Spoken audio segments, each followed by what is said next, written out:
హత్య చేయించిన తండ్రి ఆస్తి పంచి ఇవ్వాలని ఇబ్బంది పెడుతున్న కొడుకును కన్న తండ్రి సోదరుడు కలిసి కిరాయి హంతకులకు డబ్బులిచ్చి హత్య చేయించినట్లు అనకాపల్లి ఎస్పీ మురళీకృష్ణ తెలిపారు.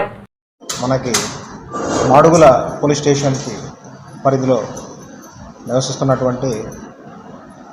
సేనాపతి రామాంజనేయులు అనేటటువంటి వ్యక్తి ముందుగా 21వ తారీఖున కనిపించకుండా పోవడం,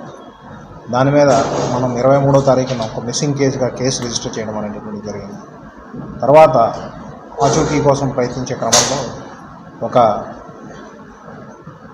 ముందుగా ఐడెంటిటీ ఎస్టాబ్లిష్ కానటువంటి ఒక వ్యక్తి యొక్క శవంగా యలమంచిలి రూరల్ పోలీస్ స్టేషన్ లిమిట్స్లో ఒక చెరువులో మనకి లభ్యం కావడం, దాని మీద మళ్ళీ తర్వాత ఐడెంటిటీ కూడా ఇమీడియట్గా ఎస్టాబ్లిష్ అవ్వడం, తర్వాత అది సేనాపతి రామాంజనేయులకు సంబంధించిందిగా గుర్తించబడిన తర్వాత బాడీ మీద ఉన్నటువంటి రక్తగాయాలు,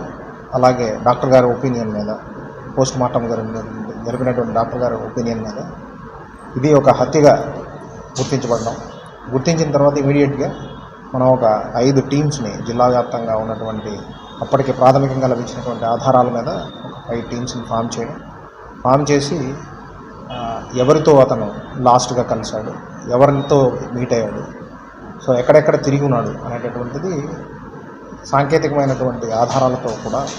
మనం దాని మీద త్వరగా ఇన్వెస్టిగేషన్ అనేటటువంటిది టీమ్స్ ద్వారా చేయించడం. అనకాపల్లి డిఎస్పీ గారు మరియు పరవాడ డిఎస్పీ గారు ఇద్దరితో కూడా సంప్రదించి ఇద్దరి ఆధ్వర్యంలోనే 2 టీమ్స్ కింద 2 వైపుల నుంచి కూడా పర్సూ చేసే విధంగా ఏర్పాటు చేసిన తర్వాత మనకి సాంకేతికంగా దొరికినటువంటి ఆధారాలతోనే, తర్వాత ఫిజికల్గా మనం వెరిఫై చేసినటువంటి ఫ్యాక్ట్స్తోనే ఈ హత్య అనేటటువంటిది చేయడానికి ఇతని యొక్క ప్రవర్తన ఏదైతే ఉందో ఆ ప్రవర్తనతో విసిగి, అంటే వలన అతని తండ్రిని, తల్లిని, తర్వాత సోదరుడిని కూడా హింసించేటటువంటి వాడనేటటువంటి విషయం. సో దానిని ఎలా అయినా ఇతనిని వదిలించుకోవాలనే దీని మీద అతని సోదరుడు మరియు తండ్రి కూడా కలిసి, సోదరుడు ఒక ఫార్మా కంపెనీలో పనిచేస్తూ ఉన్నాడు, అతనికి అసోసియేట్ అంటే అక్కడ పనిచేస్తున్నటువంటి ఇంకొక వ్యక్తి యొక్క సహాయాన్ని తీసుకొని అతను గుంటూరుకి రెంటచింతల మండలానికి సంబంధించిన ప్రస్తుతం పల్నాడు జిల్లాకు సంబంధించినటువంటి వ్యక్తి, అతని ద్వారా సహాయం పొందడానికి, ఇతనిని ఎలాగైనా వాళ్ళ సోదరుడిని హత్య చేయడానికి ఒక పథకాన్ని రచించే విధంగా చేసి, దానికోసం రెంటచింతల ప్రాంతానికి సంబంధించినటువంటి మరొక 4 సహాయం తీసుకొని వాళ్ళని వాళ్ళ సోదరుని చంపేదానికి 8 లక్షల రూపాయల కోసం ఇచ్చే విధంగా అలాంటి